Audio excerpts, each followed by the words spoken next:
In 2008, a brand new headphone company released a product that professional audio reviewers consider close to a joke. Bass-heavy, imprecise, built more for image than for sound. 6 years later, Apple bought that company for $3 billion, the largest acquisition in Apple's history at the time. If you own a pair of over-ear headphones right now, there is a real chance the brand on the side is the one this video is about. Not because it measured better than the competition, because it understood something the entire audio industry had missed. This is the story of how a music producer and a record executive turned a headphone nobody in the industry respected into one of the most valuable brand names in consumer electronics, and what that deal reveals about where value actually comes from. In 2006, in Santa Monica, California, hip-hop producer Dr. Value actually comes from.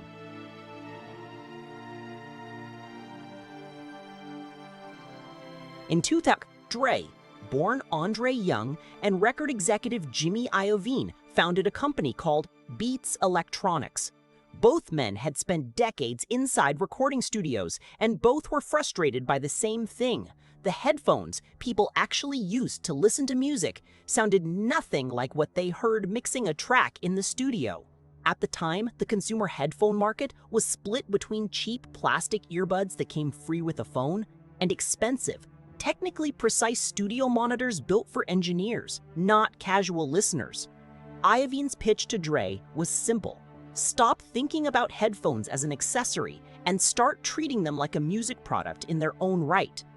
To actually build the product, Beats partnered with the audio manufacturer Monster Cable in a licensing deal reached in early 2008. Monster would engineer and manufacture the headphones. Beats would supply the name, the design direction, and Dre and Iovine's cultural reach. The first product, the Beats Studio, launched in July 2008 at a price of roughly $350, a figure that had almost no precedent in mainstream consumer headphones. That price alone was a bet that people would pay a premium for a name and a sound signature, not just for engineering specs. The mirage the industry believed in was that sound quality, measured the way engineers measured it, was what actually sold headphones. Beats immediately tested that assumption, and the professional audio world did not hold back. "We got dumped on by audiophiles on day one," Jimmy Iovine later told Inc. magazine, describing the reaction. Reviewers and audio purists criticized the studio's heavy, boosted bass and its price tag relative to its measured performance. By the traditional scorecard the industry used to judge headphones, Beats was not a serious product. But here's what makes this stranger than a simple story of a bad product selling well. Beats was never trying to win the audiophile scorecard. Step by step, this is how it built a different kind of value instead. Step 1. Identity over specification. Beats marketed almost exclusively to athletes, musicians, and film, placing its headphones around the necks of NBA players and pop stars long before it bought a single advertising slot aimed at traditional audio critics. Step 2. Design as fashion. The studio came in bold colors and a recognizable silhouette, built to be seen in public, not hidden inside a studio.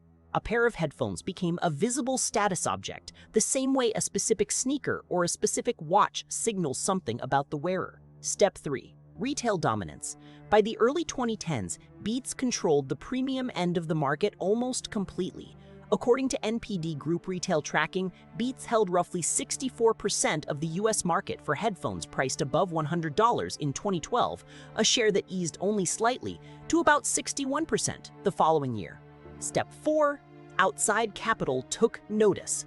In August 2011, the smartphone maker HTC paid roughly $309 million for a 51% majority stake in Beats Electronics, briefly making a phone company the controlling owner of a headphone brand. Step 5. The partners restructured. The HTC relationship did not last. Beats bought back a portion of that stake for $150 million in mid-2012, and by September 2013, had repurchased HTC's remaining share entirely for $265 million. On that same day in September 2013, the private equity firm Carlyle Group announced a $500 million minority investment in Beats, a deal that valued the company at more than $1 billion. In roughly 5 years, a headphone the professional audio press had dismissed had become a billion-dollar company. And the escalation had a cost. Monster's founder, Noah Lee, whose company had engineered the original headphones and once held a stake in Beats, saw his partnership with Beats end in 2012. He later sued Dre and Iovine, alleging he had been misled into selling his remaining stake for a fraction of what it became worth. A court ultimately ruled against him. Step back from headphones for a moment, because the real insight here isn't about audio engineering at all. Beats proves something uncomfortable for anyone who assumes markets reward the objectively best product. Identity and positioning can be worth more than technical performance. The audio industry was measuring the wrong thing. Beats was never competing on frequency response. It was competing on who wore it, where, and what that said about the person wearing it. This pattern shows up far beyond headphones. Sneakers, watches, even cars all have categories where the technically better option by any engineering scorecard routinely loses to the option that carries more cultural meaning. Value in a huge share of consumer markets is partly manufactured through story and association, not discovered through a lab test. For an investor, that is not a cynical observation. It is a practical one. A company's brand, its ability to make a customer feel something before they even evaluate the product, can be every bit as durable a competitive advantage as a patent or a manufacturing process. It is simply harder to put a number on, which is exactly why the market underpriced it for years. By early 2014, Beats had built two things Apple wanted: a hardware brand with real cultural weight and a young streaming service called Beats Music. Negotiations between the two companies moved through the spring of that year. Then, according to journalist Tripp Mickle's 2022 book on Apple, after Steve, the deal nearly unraveled before it was even announced. Dr. Dre appeared, prematurely celebrating in a video posted to social media by a friend, declaring himself hip-hop's first billionaire. Apple's confidentiality terms had been broken before the ink was dry. Per Mickle's reporting, Apple chief executive Tim Cook pushed for a renegotiation, and the final price came in roughly $200 million below what had reportedly been discussed. On May 28, 2014, Apple officially announced the acquisition of Beats Electronics and Beats Music for $3 billion, roughly $2.6 billion in cash and stock for the hardware and branding business, plus about $400 million more vesting over time. It remains, adjusted for nothing, the largest acquisition Apple had made up to that point. But the paradox from the opening had one more twist. Forbes examined Dre's actual after-tax proceeds from the sale and estimated his resulting net worth at closer to $800 million, not the billion he had claimed in that leaked celebration. The first billionaire in hip-hop title he had announced early stayed unclaimed. 5 years later, in 2019, Forbes gave that title to Jay-Z instead. The structural aftermath reshaped both companies. Beats Music became the foundation of Apple Music, launched roughly a year later, and Beats' hardware team folded into Apple's broader product organization, contributing engineering that echoes through Apple's audio lineup to this day. And the leaked celebration wasn't the end of Dre's story either. In 2026, Forbes confirmed that Dr. Dre's net worth had finally crossed $1 billion, 12 years after that premature announcement, and roughly 7 years after Jay-Z had already claimed the first title Dre once declared for himself.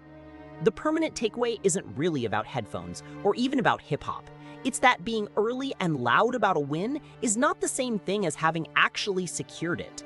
Dre built something genuinely valuable, but the premature celebration of that value before the deal was locked cost him money and cost him the exact title he wanted most. So the paradox from the beginning resolves into something sharper than it first appeared. The audio industry dismissed Beats because it judged the product on sound alone. Apple paid $3 billion because it understood Beats was never really selling sound. It was selling identity, and identity, it turns out, scales. As more of the economy shifts from pure utility toward products people wear as statements about who they are, the gap between what something measures as and what it is actually worth is only going to widen for headphones and for a great deal else you'll be asked to buy. If you stay till the end, thanks for tuning in. My name is Joe, and this was Hindsight Capital.